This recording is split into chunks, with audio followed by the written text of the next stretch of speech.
Good afternoon, everyone. Anchored Voices is back. Yay! Okay, so welcome to the pilot episode, right, for 2026. And today is going to be very exciting because we would be talking about faith and mental health. Nako, this is very timely and relevant nowadays, no? And wala tayong ibang special na naiisip na taong maimbitahan. Siyempre, the one and only. The one and the only. Special talaga. Special. With ice cream on top. Yun lang. Tito Rolly. So, he's a licensed counselor. One of our board of trustees, he's here in church, no? And ayan, he's been counseling for more than 30 years. Yes. So, Tito, walang ibang makakasagot ng mga questions namin ngayong araw. Hopefully. Ikaw na, ikaw na. Ikaw. So, yun, ang tanong, Tito, ano ba ang anxiety and depression? Okay, so we're gonna, siguro it's best I define what mental health is all about. No? Mental health is like a state of well-being, and that allows someone to be able to cope with the daily challenges, to be able to function, and to at least to be able to contribute sa mga komunidad, no? Kung ano man yung mga hats na sinusuot natin or mga the roles that we play. So yeah, that's the shortest definition of mental health. With regard to anxiety naman, sa Tagalog nga, it's pagkabalisa. Pero another term siguro there is distress or extreme distress and undergoing a lot of sorrow siguro and pain, not to the point na hindi na siya maka-function sa kanyang buhay, sa pang-araw-araw. Yeah. So yun ang pinaka bird's eye view. So, ang isang believer ba, pwedeng magkaroon ng anxiety? Yeah, kasi di ba there's this stigma na sinasabi nila na when you're a Christian, a man of faith, a woman of faith, na hindi ka dapat nagkakaroon ng anxiety or depression or mental health. Sino nagsabi nun? Society dahil. Ayun ba? Yun. Na kapag may mental issue ka, mahina ba ang faith ng isang believer? So, yan yung mga questions na tinatanong mo ngayon. Yeah. Well, first of all, we're still in this world, but we're not of this world, no? Sabi na ating Panginoon. But sabi na natin Panginoon sa John 16:33, in this world you will have trials, tribulations, challenges, or struggles. In-expand ko na lang. But be of good cheer, sabi niya, no? Because in this world I have overcome this world, sabi niya. First of all, just to backtrack or just to give a backstory, alam naman natin si Adan at si Eva ay nagkasala. In the beginning, there was what we call, bago sila nagkasala, there was health, there was happiness, there was harmony, yung tatlong H na tinatawag ko. Nung nagkasala na sila, ayun na, nagkandaloko-loko na takbo ng mundo. No? There was turmoil, distress, alcoholism. Some people say generational curse. But there are some Christian circles na ayaw nila gamitin yung term na generational curse. So, okay lang naman sa akin yan. Sinusubukan ko na maintindihan lahat yung mga perspective ng lahat ng mga tao. Kino-consider ko lahat yun.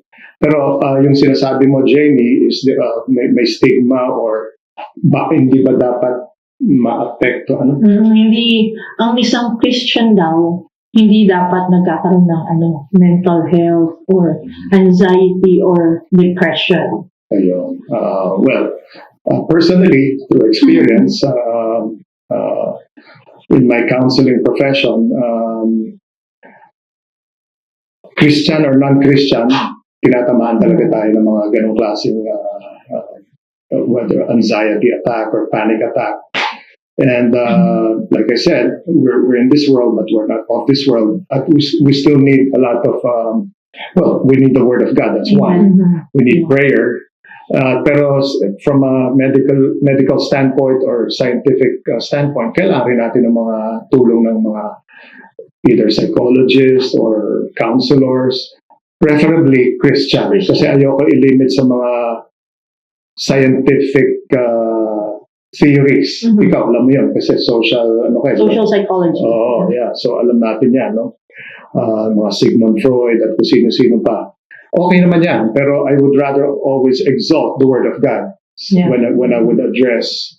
There is such a thing as, sometimes I would touch on this, alam natin yung IQ, intelligent quotient, there's also what we call the EQ, and there's also the AQ, no? Adversity quotient. Pero I'd like to emphasize yung SQ, yung spiritual quotient natin, na kailangan yung nangingibabaw dito ay yung salita ng Diyos. So, ayun, nobody's exempted sa trials and tribulations. At lahat po tayo, we will undergo suffering and pain and sorrow. And sa mga iba, well, genetically and diba, in nature nurture, may mga iba mas nakakapag-cope, may mga iba mas mahina yung mental toughness na tinatawag, parang gano'n. So, hopefully na-address ko yung whatever. Pwede naman natin balikan mamaya. Yeah. Pero Tito, you mentioned earlier na if you're undergoing this, diba parang maganda na meron kong nalalapitan na counselor, preferably Christians like or psychiatrist or ganyan. Pero meron din kasing fear yung mga tao na when you approach people, diba, or you talk to people about your mental health or what you're going through, napaperceive kasi na ang hina mo naman. Yes. So, diba? So, nalilabel sila. nalilabel. So, paano natin ma-address yung mga ganong situations? Yes. Well, bago ko tinanggap ang ating Panginoon as my Lord and Savior, just to give you a little background, I had a happy childhood, no, Jen, Jamie. But nung tumama na yung teenage years ko, nagkandaloko-loko na yung buhay ko, no? So there was so much agony and stress and sorrow, only because yung tahanan namin used to be a very happy home. Nagkandaloko-loko na yung parents ko to the point na ako yung gigitna ako would mediate sa kanilang mga pag-aaway.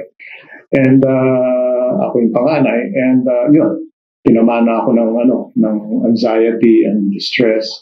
And I would go to this bookstore sa Cubao, sa National Bookstore. I would go to this self-help section, read psychology books and ganyan-ganyan. No? And during those days, Jamie, I really knew that I needed help. Sa counselor or therapist or whatever you call it back in the day. But there was that stigma in me na feeling ko, you're crazy. Yeah, pagka may lalapitan ako. But little did I know when I already really studied thoroughly psychology and God's Word, etc., etc. Healthy pala kung may kakusapin kang mental health practitioner. Maging psychologist ba yan, or counselor, or psychiatrist. Ito mga nasa medical field, blessings naman yung mga yan. It's just like may sakit akong ulo. There are times it doesn't mean na mahina ang faith ko. Sometimes I drink Biogesic para mawala lang itong sakit ng ulo ko. It doesn't mean na mahina ang faith ko. But sometimes I still take paracetamol para lang mawala yung sakit ng ulo. So ganun rin. Kapag kailangan mong you're going through such trials or whatever, challenges, it's okay. It's okay to talk to someone. And it's healthy. In fact, I would encourage you to talk to someone. Pwedeng si Pastor James, no? Pwedeng kayo, ikaw, may back kayo. You can pray for someone also. Kaya tayo may mga connect groups. Yeah. We need support. We need support. Kaya ang importante mag-build yung tinatawag nating resiliency. What is resiliency? Yung to be able to withstand itong mga pagsusubok. And paano ba nabibuild yung resiliency or mental toughness? Well, support group, positive attitude, mga ganyan. So it's really encouraging if you have someone to talk to. Not necessarily counselor or therapist or... Yeah, just kunyari, ikaw, Jen, or Jamie, may mga BFF kayo, no? Ewan ko kung nangyari na sa inyo dati to. I can speak for myself through experience. If I'm going through whatever, trials or challenges or struggles, may pinagbubuhusan ako dati mga barkada. Dati nga, uso na, mag-iinuman kami. Ibubuhos ko lahat yung problema ko. Then the next day, parang mas okay naman ako. But at the same time, may hangover naman ako. Parang gano'n. So of course, huwag nyo gagayahin yung ginawa ko. No? Yeah, it's healthy. Ewan ko kung na-experience nyo yun na sa BFF nyo, buhos kayo ng buhos, yung tinatawag natin catharsis. Pag nabuhos mo na lahat yung nilalaman ng emosyon mo, you feel lighter, relieved. Catharsis ang tawag doon. Parang na-unload mo ba? Parang gano'n. But I would still recommend, once in a while, okay naman yun. May nabubuhusan ka, yung asawa nyo, I had a bad day, ganyan. May makikinig lang sa'yo. Malaking bagay po yan. Pero kung medyo chronic na, prolonged, I would recommend to talk to someone talaga. It doesn't have to be me, but my doors are always open. Yeah, pwedeng gano'n. But preferably, like I said, Christian counselor. Bakit? Kasi kailangan hindi tayo nalilimit sa science eh. Like I said nga, yung mga theories nila Sigmund Freud, sila Erik Erikson, okay po lahat yan. Pero kailangan yung salita ng Diyos, yung pinakapundasyon natin talaga. Amen. And ako, share ko lang din po, nung pinagdaanan namin yung cancer journey ni Kevin. Yun nga, sobrang laking impact and tulong sa amin na may kinakausap kami niya. Believer din. Amen. Strong in the word dito. Kasi talagang yung word ni Lord ang makakapagsalba sa atin. Amen. Nung pinagdadaanan namin yun, talagang wala akong ibang gustong i-chat na I need your prayers, I need your kung ano yung sasabihin ninyo sa amin. Yun yung magbibigay strength sa aming mag-asawa sa pinagdadaanan namin. And then talagang sobrang lungkot, sobrang stress. Kasi maririnig mo sa doktor, ganito. Ganito yan, magiging ganyan yan. Parang gagawin na lang namin kung anong kaya, pero hindi namin ma-assure. So, anong paghahawakan mo? Anong panghahawakan mo? Anong gusto mong marinig after mong marinig yun sa mga doktor, di ba, teacher? So, talagang, masasabi natin, it's a spiritual issue.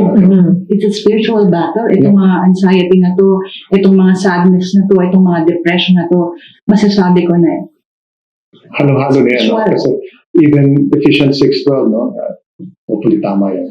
Sabi doon, we do not wrestle with flesh and blood against principalities and powers. So, yeah. Kaya pala tinawag tayong anchored voices dahil naka-anchor talaga tayo sa salita ng Diyos. At saka yung mga boses na pinapakinggan mo during that period, yan ang magbibigay ng lakas sa iyo. Naka-anchor tayo sa kanila, sa salita ng Diyos, sa prayers nila. At yung mga boses na, kaya we should be mindful kung ano yung mga boses na dapat natin pakinggan. Hindi yung mga boses doon kung ano na lahat sa social media. I'm not saying social media is bad. Okay naman yan. Pero pipiliin natin yan. Papakinggan natin. If you filter natin, sino dapat ang papakinggan natin. No? Yan. Kaya maganda pala yung anchored voices. Kanina pa natin isip ang anchored voices. Kaya rin important rin yung sinasabi nila, di ba, na you always have to wear the armor. Kasi nandiyan yung belt of truth eh. So for you to be able to recognize ito yung sinasabi ng society, ito yung sinasabi ng word, alin ba talaga dito yung totoo? Kasi there are a lot of things, di ba, parang sinasabi rin sa Proverbs na there are things that sounds good and sounds true. Pero yun pala yung makaka-damage pala talaga sa'yo. So if we're not aware of what the truth is according to the Word of God, then madali tayong masway. Correct. So it's really like a battlefield as well sa mind natin. Yes. Bible says, you should know the truth and the truth will set you free. Amen. Sinabi ni Lord na, my peace I leave with you. Peace is nothing missing, nothing broken. Correct. So talagang si Lord, iniwan niya sa atin lahat. Inayos na muna niya lahat bago siya umalis. Diba? So victorious na tayo dito. So whatever attacks ng enemy, lies, merong sagot ang Panginoon eh. Nasa word niya lahat. Amen. And I believe that every one of us, especially yung mga non-believer, dapat talaga ma-encounter nila to. Kasi in this world nga, sabi nga dito, we will have trouble. But take heart. It is truly through Jesus alone. Siya lang talaga. Wala nang iba. But there's also this reality kasi na if you're going through a certain parang pain or grief or depression, parang tama ba yung tito na parang naka-block ka eh. Wala kang ibang, kahit anong sabihin ng mga people around you, parang hindi mo siya naririnig eh. So how do you deal When you have someone close to you, a loved one, and then alam mong nag-undergo sila ng depression. Minsan, alam naman na nila pero di ba parang may mga times talaga na when you're undergoing certain pain, hindi mo naririnig yung mga sinasabi ng tao. Hindi love yung tingin mo dun sa love and care na binibigay nila because you're in a bubble of pain. So how do we deal with that? Sa mga cases na gano'n. Sa mga cases na gano'n. If Sa you mga know cases na someone who's undergoing. Naka-shut down yung kanyang ano. Well, kung loved one mo naman siya, you really have a good relationship. You just let him or her know that you're there for them. Ganyan lang. If you want to talk, lalo na sa grief counseling, you don't have to say a lot. You just let them know, okay, or you can just sit beside them without even saying, I'm just here. We can talk anytime. You know that I'm just here for you. Without even saying much. Okay. Minsan bigla na lang iiyak na sa harap yan. Yeah. And ako, I believe na there's power in interceding. Yeah. Diba? So, alam mo lang siya na mag-grieve. Kasi sinabi naman din ni Lord yun na there's a time to grieve, to mourn. So, if that person, nandun pa siya sa phase na yun, hayaan mo lang siya. Minsan kailangan bigyan ng space. Yeah. But there is still power on that. Oo. Na ikaw, being a believer, pag-pray mo yung tao. Correct. Diba? Wala siyang strength doon. Pero ikaw meron. Ikaw yung parang... So, parang hindi rin aksidente na nakikita mo siyang ganyan. May magagawa ka. That is to pray for that person. Exactly. And declare the word. Meron yung verse talaga rin yan. Yung sa kinikwento mo yun dyan. Na gustong-gusto ko talaga. It's in 2 Corinthians. I think it's the first chapter of 2 Corinthians. Yun yung si Paul. And then, ang gusto kong version yun sa TPT. Na sinasabi niya doon na sobrang ang hirap-hirap daw ng pinagdaanan nila. And then, ang wording pa niya doon sa TPT is ang pakiramdam daw nila, this is going to be their death. Di ba parang sa Tagalog, ikaw mamatay ko na to. Di ba minsan may mga taong gano'n na yung nararamdaman daw nila, sobrang hirap. Kasi yung sinabi ni Paul dun sobrang hirap, hindi na nila kaya, they wanted to give up. Ikamamatay na daw nila to. So parang nung nabasa ko yun, sabi ko, parang ito yung usual na sinasabi rin ng tao who are undergoing such things. Pero towards pagbasahin mo pa yung verse, yung chapter na yun, doon mo maririnig na yung sinabi ni Paul doon, na it is because of the people around him that are praying for him and interceding for him. Doon siya nagkaroon ng renewing of mind. Tapos doon niya naalala na, ito yung ginawa sa akin ng Lord dati. Gagawin niya sa akin niya ulit ngayon. Tapos ang description pa niya, pagkaka-introduce pa niya sa Lord nun is, the God who raises the dead. So sabi ko, bakit ganun yung pagkaka-introduce ni Paul? Na because of the prayer, he was reminded of the God who raises the dead. Parang sa dami ng pwede mong sabihin, who raises the dead pa. Diba, yun yung nakikita na if you feel it's impossible to get out of that situation, the Lord will bring you out. Amen. Kasi Kasi ito teacher yung the God who raises the dead. Alam mo yan yung pinanghawakan ko din salita ng Panginoon nung dumadaan kami kay Kevin sa cancer journey niya. I always declare kay Kevin yung the same spirit who raised Jesus from the dead is the same spirit that lives in my son's body. Giving life to his mortal body. Yun po talaga yung isang salita ng Diyos talaga na pinanghawakan namin. And lagi kong dinideclare out loud. Out loud. No matter kung sino man yung doktor na nandun, mga nurses, talagang they see me raising my hands, declaring na talagang hindi ako nahihiya. And there is power in spoken word of God. Yes. Amen. Sabi nga sa Isaiah 9:6 yata, di ba? Jesus is our wonderful counselor and Prince of Peace. So yun ang pinahawakan siya, yung Prince of Peace. Yun nga, di ba maganda yun if you learn the power of declaration na isasabihan mo talaga yung utak mo. Di ba? Every thought's captive. Di ba sabi nga ni Lord, yung word niya is His breath. And kaya nga, lumabas siya sa hininga din ng believer. Yes. So there is power kapag ni-speak out mo yung salita niya.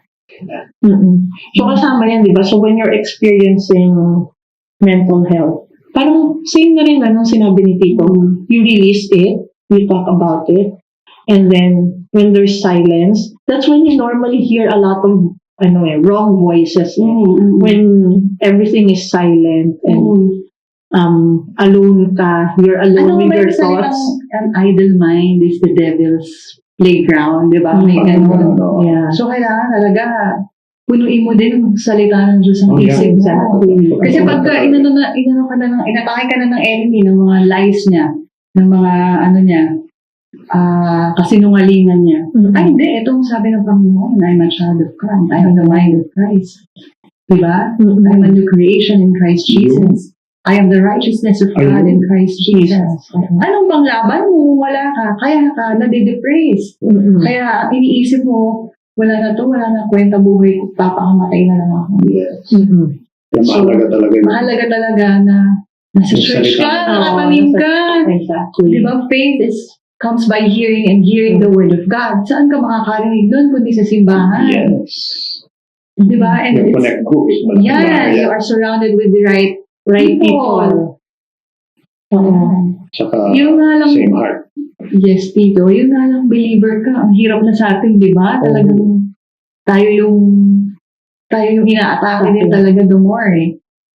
Yung ba kaya nasa world ka lang, wala At saka sa pamilya ko, alam nila, nung born again ako, back in the 80s, tingin nila sa akin, si Rana yata lang si Rolly, born again na siya. No? Yeah. Kasi we all grew up naman sa Catholic faith.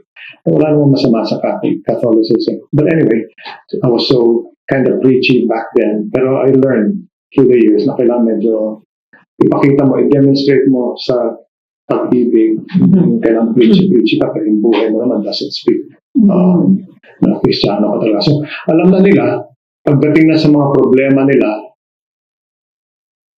ako agad ang naiisip nila, si Rolly tawagan natin. Si Rolly tawagan natin. Counseling prayer. Ako lagi. Si Kuya, si yan. Parang ako lagi yung takbuhan. So, it comes with the territory na sa akin yun. Tinanggap ko na yun. Whether kapamilya, kapuso, ka-church, tinanggap ko na yun. There were instances na dati, medyo bata-bata pa ako ng konti, yung phone ko, hindi ko pinapatayan, naka-on yan. May magte-text pa sa akin, ating ko for prayer. Ganun. Pero nowadays, 7:30 na ako natutulog, naka-off na siya. Alam na nila na kinabukasan ko na masasagot yan. So, So maganda rin talaga yung parang what you mentioned earlier, di ba na tutok talaga tayo dun sa word. Kailangan kilala natin. So, kailangan kilala natin yung boses ng Panginoon. Kasi, and di ba sinasabi rin naman sa Bible, the devil can quote the Bible. So, dapat aware tayo. Kasi, hindi mo naman natin literally maririnig yung boses ng Lord o yung boses ng kaaway. Pero gagamitin yan, kung yan si Satan, gagamitin niya yung society Facebook, o ito yung nakasulat doon, ito yung reality niya, everyone, oo nga. Pero it goes different from the Word of God. So dapat alam natin talaga kung ano yung boses ng Lord. So it starts pa rin with the mind, no? May ida-drop naman sa'yo, di ba? Your spirit, and malalaman mo. Pag it gives you peace, kay Lord yan. Amen. Pag alam mo may kapayapaan na binibigay, and there's a certain calm, alam natin, okay. Yung word niya na the enemy comes only to steal, kill, and destroy. But Jesus came that we may have life and have it abundantly. Yes. So yung isa rin talaga na naturo rin sa akin before, meron talagang mga tao sa buhay natin na ang ministry nila is to be like Eli. Diba? Yung parang, diba si Samuel, yung tinatawag niya siya ng Lord. Yeah. Pero sabi niya, sino ba yun? Sino yung nagsasalita niya? Sino yung nagsasalita niya? And then, he has Eli to tell him na, yes, yun yung salita ng Lord. So, if we have questions, parang ito ba talaga, Lord, ito ba talaga yung sinasabi mo? Ito ba talaga to? Kasi minsan pwede rin kasing dahil ito yung gusto natin, bukas ka ng Bible, o ito yung gusto ko, biglang nakalagay sa Bible, oo, so ito na yung sinabi ko ng Lord. Di ba? Parang, it's because of our emotion. Kaya nadadala tayo. So how do we know if it really came from the Lord? Diba? So we also have Eli's in our lives. Meron tayong mga tao, like mga pastors, connect group leaders natin, may mga people, leadership sa church. Sila yung mga, isa sa ministry nila is to be our Eli's. Sila yung magko-confirm yun sa word na sinabi sa'yo ng Lord na yes, Jen, eto nga, diretso ka lang dyan. Yeah. Diba? Or Jamie, no, that's not what I have planned for you. So, kasi minsan, parang ngayon, di ba, yung sinasabi nila, sometimes anxiety and depression stems because what you wanted, hindi mo nakukuha. And then, parang pinilit mo. oo, and then pinilit mo because you really wanted it, hindi mo nakuha, so doon na nagkakaroon na ng anxiety or depression. So, maganda rin talaga na recognize natin yung voice ng Lord. And we know na a no from the Lord doesn't mean pangit ang mangyayari, di ba? It's because I have something better for you. Amen. Amen. Amen ako dyan, Jamie. Yeah, di ba? Lalo pa naman ngayon, ang society gusto mabilis. Oo. Kaya yung mga kabataan ngayon, pag hindi na-achieve yung isang bagay na gusto nila, nade-depress na, oo. Diba? So, Naging impatient, ano? naging impatient. Sobrang ang daling. Umaurada. Samantalang dati, diba? Parang ang lakas ng matanda ito, teacher. Samantalang dati, kapag nag-i-emote ka dyan, sasabihin ng nanay mo, tumigil Tumigil ka dyan, oo. Ngayon, may gamot! Diba? Take ka ng ganito. Tapos, a-acceptin pa nila na may ganito silang sakit. May diagnose ako na may depression ako, ganyan. Na ganyan. Ako kasi, hindi ako naniniwala dun eh. Uy, ina-atake ka ng enemy, huwag kang maniwala dyan. Itong sabi ng Lord. Diba? So, kaya ako pag ganon, teka nga, naiinis ako sa'yo, lumayas ka dyan. Cast out agad. Agad-agad. Diba? Hindi ko sasayangin ang araw kung malungkot ako ngayon. Yeah. Kailangan Nilipas to, ganito. Na-address ko agad. Yeah, tama yung sinasabi niya. I-shift mo agad yung Shift mo. frame Yeah, of the mind. new way of your mind. Paradigm shift, yeah. Oo. Pero, di ba, Tito? Kasi science paradigm shift. Paradigm shift. Yeah. So, di ba nakalagay rin naman yan sa Bible? You really have to have a renewing of your mind. Pero di ba, Tito? Kasi, I read it somewhere, or I watch it somewhere, na sinasabi lang, mind is not really only your brain. Because it involves emotions. Diba? So, kasama rin talaga yun yung kung ano yung laman ng puso mo at kung ano yung naiisip mo, yun yung lumalabas talaga. Yun yung kailangan mong i-renew. Kaya Hindi dito lang- pa lang, Oo. dito pa lang Kasi importante, baka ma-analyze mo na. Diba na, teka lang, is it the truth or from the enemy to? Oo. Kasi kung hindi, bababayan dito. Yun yung matatanim. So eventually, di ba, out of the overflow of the heart, the mouth speaks. So kung ano na yan, nade-depress na ako, ay ganito na. And then magagatungan ka na, ay oo, kawawa ka naman, ganyan talaga yan, pa-check ka na lang, kailangan mo ng ganito. Yung, ang dami mo nang naririnig na iba-iba, nasisway ka na. So kailangan talaga back to the Word of God talaga. Yung spirit being mo talaga, yan malakas. Yun ang pala Kasi kasi. itong brain natin ito, nandyan yung mga emotions natin, nandyan yung memory natin.